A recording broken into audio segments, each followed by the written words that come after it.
Sige, habang fresh pa sa isip ko, kukwento ko na lang sa inyo yung naaalala ko nung nag-labor ako.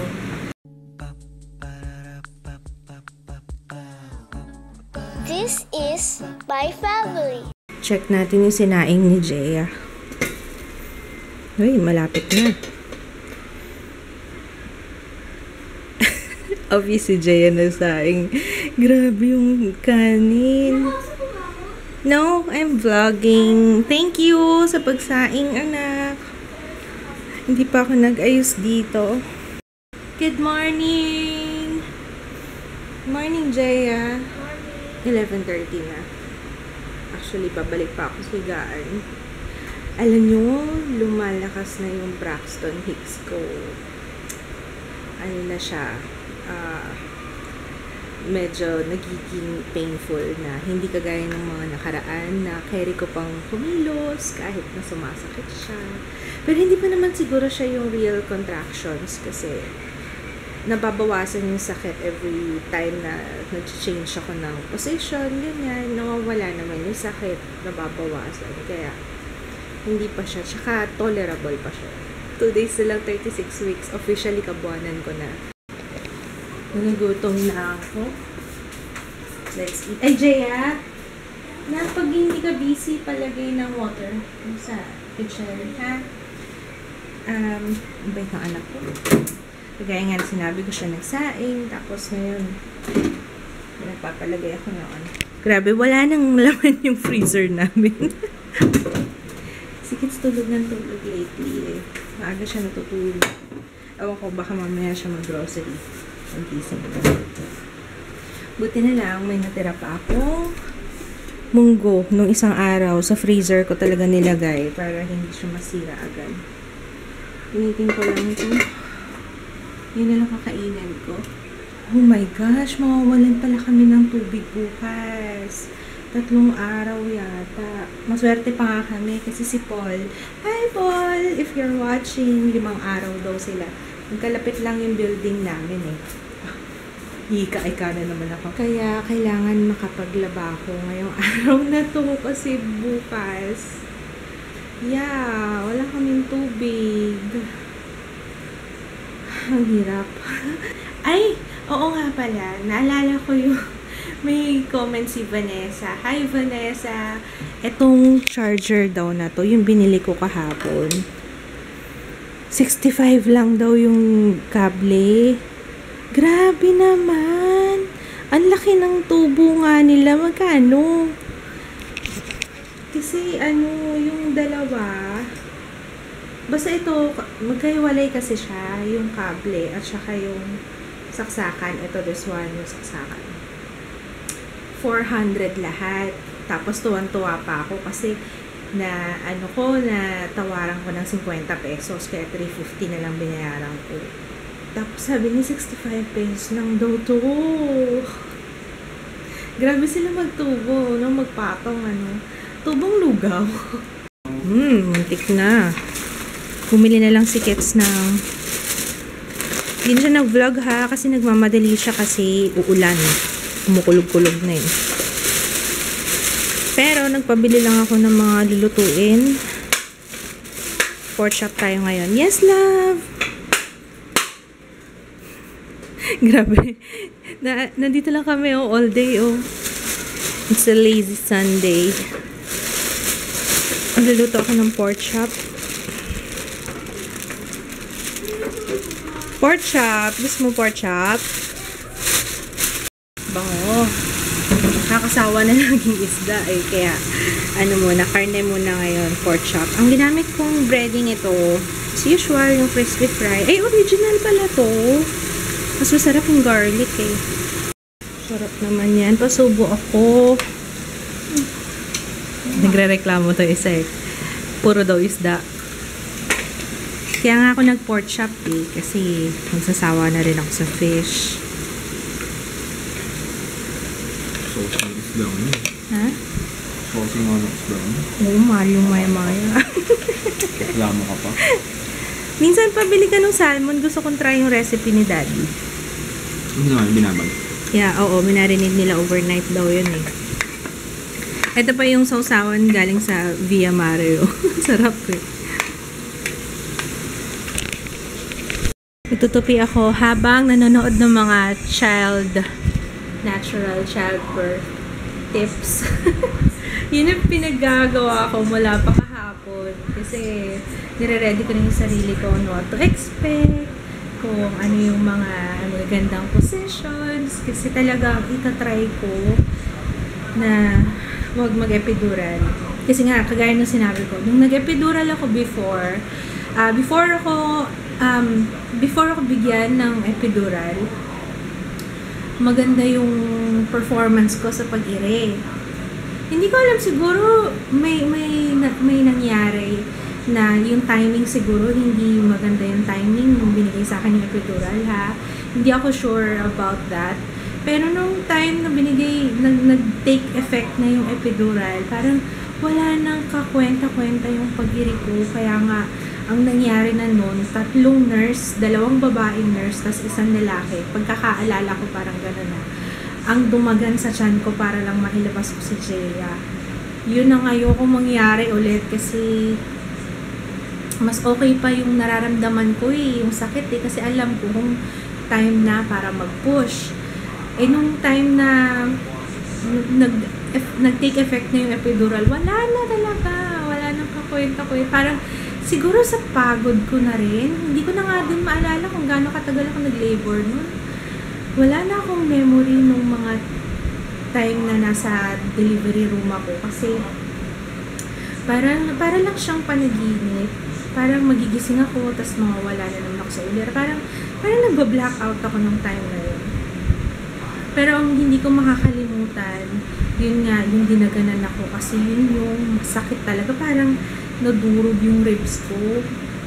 Tapos nung lumabas si Jaya, may mga bruise siya, may mga pasa sa braso, tsaka sa binte. Sabi ng OB ko, kasi daw iniipit ko yung legs ko, pero parang hindi ko, ewan ko ha, kasi nga nagba-blackout ako, kaya hindi ko na rin maalala. Kaya yun ang ginagawa ko ngayon, pinaprepare ko na yung sarili ko mentally, para alam ko yung mga positions na dapat gawin, para mas komportable habang nag-labor.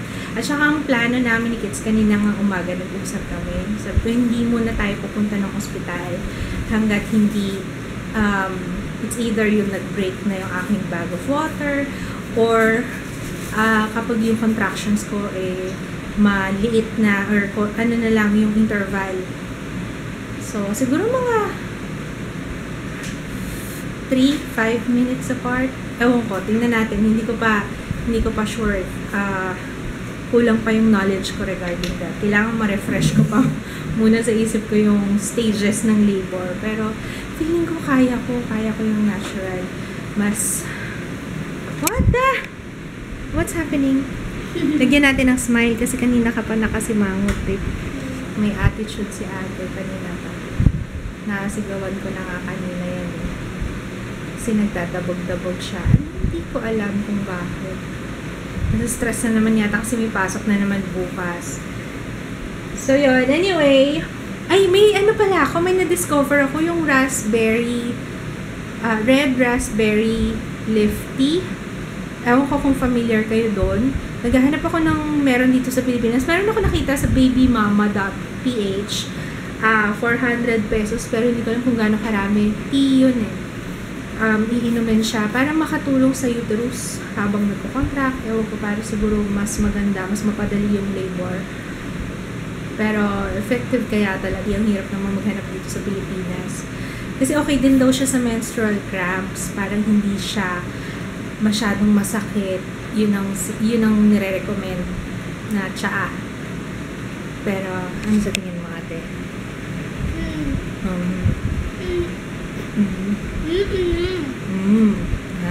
Okay. Sige na nga, magtutuloy muna ako habang nanonood. Sige, habang fresh pa sa isip ko. Kukwento ko na lang sa inyo yung naaalala ko nung nag-labor ako.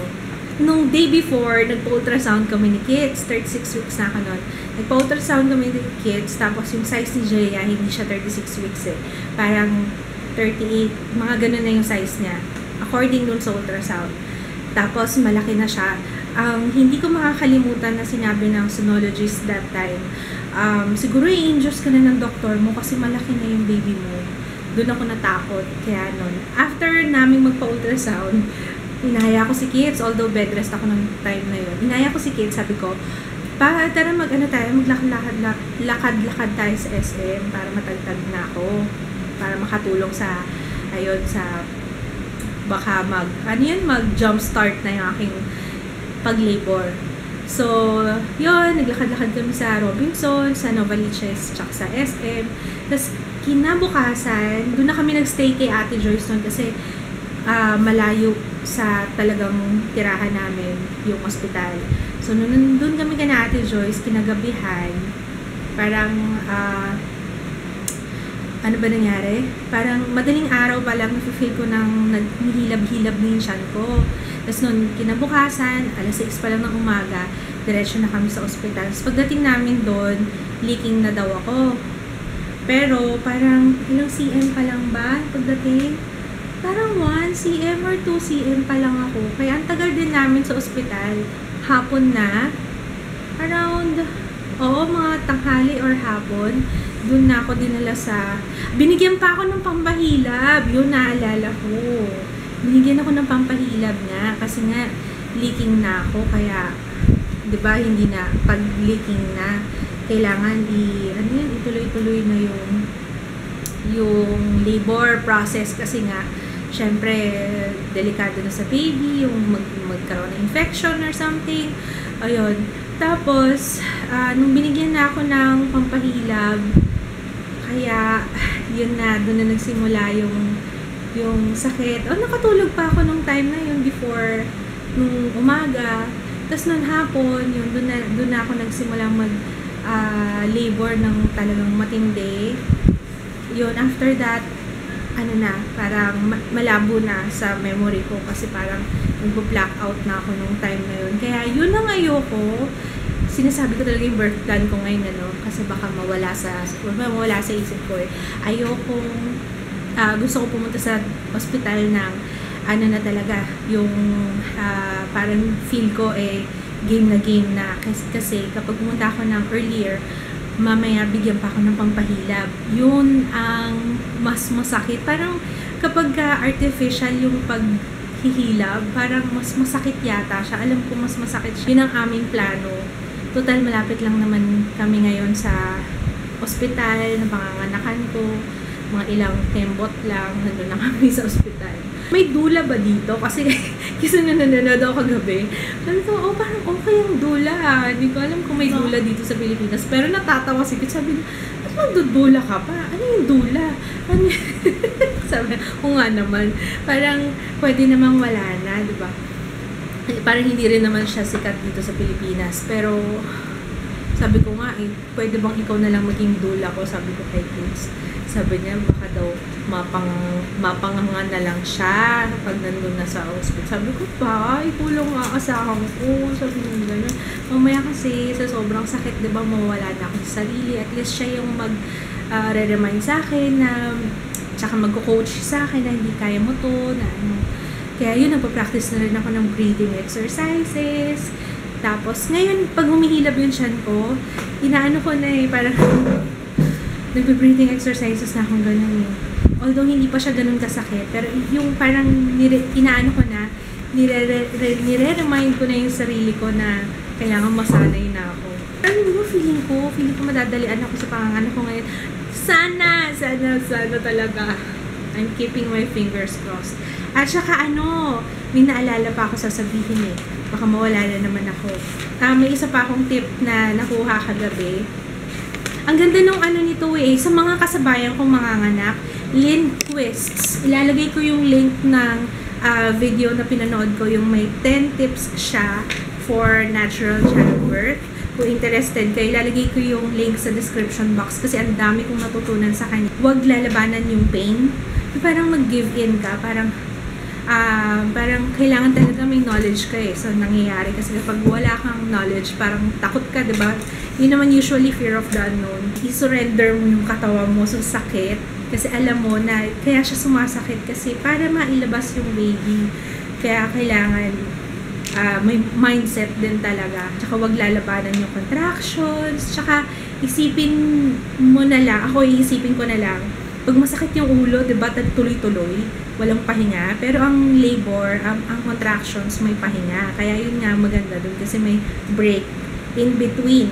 May breaks in between. Kaya yun ang lagi kong iisipin. Talaga sinasabi ko ngayon kasi papanoorin ko tong video na to pag nagle-labor. Baka kasi mawala ako sa sarili ko eh. Yung centimeters, ano ba yun kung ilang yung kung ilang cm ka na, dilated, nakaka-disappoint minsan, parang ang tagal-tagal mo na nagle-labor, ang sakit-sakit na, tapos ganun pa lang yung cm. Take it one contraction at a time. Huwag daw iisipin na, ay, ganito pa lang yung ano ko, hindi pa ako, yung pag-dilate, parang ang bagal. Okay lang yan, basta take it one contraction at a time. Huwag mong madaliin. Parang i-enjoy mo lang. Kahit masakit, i-enjoy mo siya. Kasi, after naman na paglabas ng baby, wala na. Parang, di ba, ang sarap na ng feeling mairaos. Tsaka talaga, alam nyo, ang ano ko, na-inspire ako nung nagpaanak ako sa probinsya. Na-inspire ako dun sa mga nanay na hindi sila siguro kasi takot din sila dun sa mga doktor tsaka sa midwife kasi alam niyo naman sa public hospital matatapang, matatara yung mga ano, diba?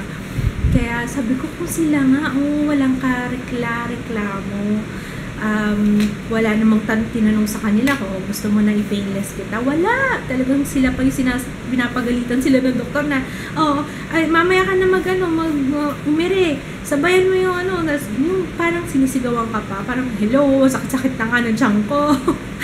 Kaya nga sabi ko kung sila nga kaya ko to, wag lang pero yung for sure yung sa epidural lang yung ayaw ko, pero syempre local anesthesia naman yung sa cut, sa episiotomy. Kaya yun na lang siguro, yun carry ko pa, okay lang na mag local anesthesia, pero gusto ko yung sa contraction, sa pag-ire, gusto ko walang gamot kasi ayoko naman magkaroon ng tear kasi malamang mag-tear ako kasi si Jay, ang laki ng face, ang laki ng mukha. Ang laki ng mukha mo. Nung baby ka, alam mo ba, kukwento ko sa'yo. Nung baby ka, di 36 weeks ka lang nung pinanganak ko. Pero ikaw yung pinakamalaki sa nursery. Oo. Tapos, hindi pa kita kasama nun sa room. Di lagi kita pinupuntahan sa nursery. Tapos, may narinig ako, may kasabay ako sumisilip sa'yo. May mga bisita din doon. About sa akin? Oo, pinag-uusapan ka. Sabi, ang laki ng baby na yun, no? Sabi gano'n, no? Sabi, ang laki na daw. Sabi, Siyempre, hindi na ako, tahimik lang ako.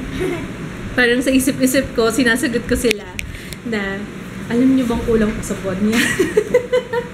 Kasi siya yung pinakamalaki dun sa, siguro yung mga kasabay ni Jaya, 5 or 6 na babies nandun sa nursery. Tapos siya yung pinakamalaki. Kasi laki ng face mo. Yeah. Gaano pa laki? Basta chubby cheeks ka na eh. Compared dun sa mga kasabayan mo, ha. Yung cheeks mo talaga, ganyan na, parang ngayon. Nagkagigil, ha? Anong sinabi ko? Ha? Anong sinabi ko? Kasi cute nga daw. Sabi yung cute na, no? Laki-laki. Taba-ching-ching daw yung pisngi mo. Kaya nga parang may nabanggit pa nga yata na ilang buwan na kaya yun. Parang mga ganun. Pero syempre hindi na ako nagsalita. Hindi na ako, anak ko yan. Hoy! Natulog ka na. Sarap ng tulog mo dyan. Alam mo ba, pwesto mo kagabi, nakataas pa yung paa mo dito. Ambisyosa ka. Mamaya masipa mo si Ju. Sinisipa ka niya? Ay, naku, wait mo lang, ate. Wait mo lang. Taba ng paa ko. Pero buti na lang hindi ako ganun kamanas, oh. Grabe talaga. Alam mo ba, nung buntis ako sa'yo, Jaya, para akong naglalakad ng naka-boots na may tubig sa loob. Ha? Diyan sa ankle. Diyan sa ankle. Yeah. Hindi masyado. Mataba lang siya, pero hindi siya manas. Tapos hindi rin ako masyadong nagka-cramps. Ang ano lang talaga, ang napansin ko lang yung sakit talaga sa katawan. Sa likod. Tsaka hindi na ako makalakad ng maayos. Pero kay Jeya, ang ano ko pa noon, malakas ako kay Jeya eh. Pero bed rest ako. Tapos ngayon namang hindi ako bed rest. Wala naman ako na-feel na, ay, hindi ako bed rest ngayon, pero ang hirap na maglakad. Parang gusto ko nga i-bed rest lang yung sarili ko. Ay, babe. Anong feel mo anytime now? Pwede nang manganak si mama. Makikita mo na si Ju. Anong feel mo? Excited. Excited? Sama ka? Punta ka sa hospital pag lumabas na si Ju. Ha? I-ready mo na yung gamit mo. Actually, hindi ka naman pala kasi mag-sleep doon if ever magtagal kami ni Papa doon. Pahatid ka lang kay Jo. Ang plano pala namin, pag na-feel ko na yung contractions, before kami pumunta sa doktor, sa ospital, kukontakin ko na yung kapatid ko. Kaya, sabi ko nga sa kanya, anytime now, basta ready na siya. Tapos, kasama niya ngayon to si Jeya. Tapos, pag, if ever anak, madaling araw kami pumunta ng hospital, ganyan, pumasok ka muna. Kasi maghihintay ka pa. Baka matagal pa yun, maghihintay ka pa. Tapos pag uwi mo, saka ka na lang pumunta dun sa hospital, diba? Si Jo. Yeah! Bakit wala kang tiwala kay Papa Jack? Wala kang tiwala dun. Ang tawagan pala namin, hindi tito-tita. Pag guys si Jared, ang tawag sa akin Mama Jo, at tawag nila kay J.O. Papa Jo. Pero ngayon parang hindi na kayo nagpa-Papa Jo kay Jo, no? Balik niyo yung Papa Jo, ha? Tapos tawag sa akin, tawag ni Jeya kay Ate Joyce, Mama Joyce. Yun. Walang tito-tita, mama, tsaka papa tawagan namin. Ano gusto mong birthday ni Ju? Anong gusto mong birthday ni Ju? Anong day?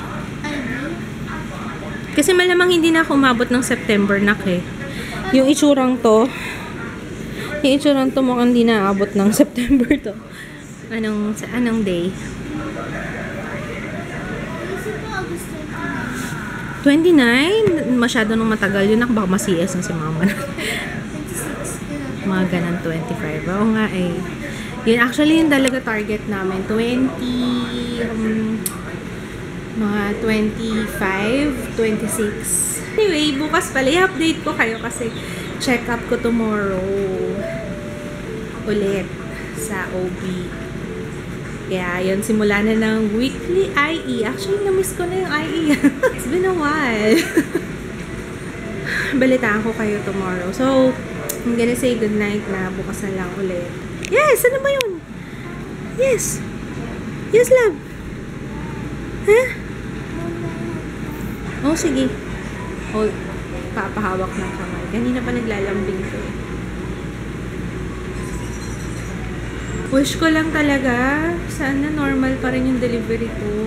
Anyway, good night. Bukas na lang ulit. Update ko kayo. Samahan nyo ko sa aking check-ups, OB. Good night. I love you. Ito pa.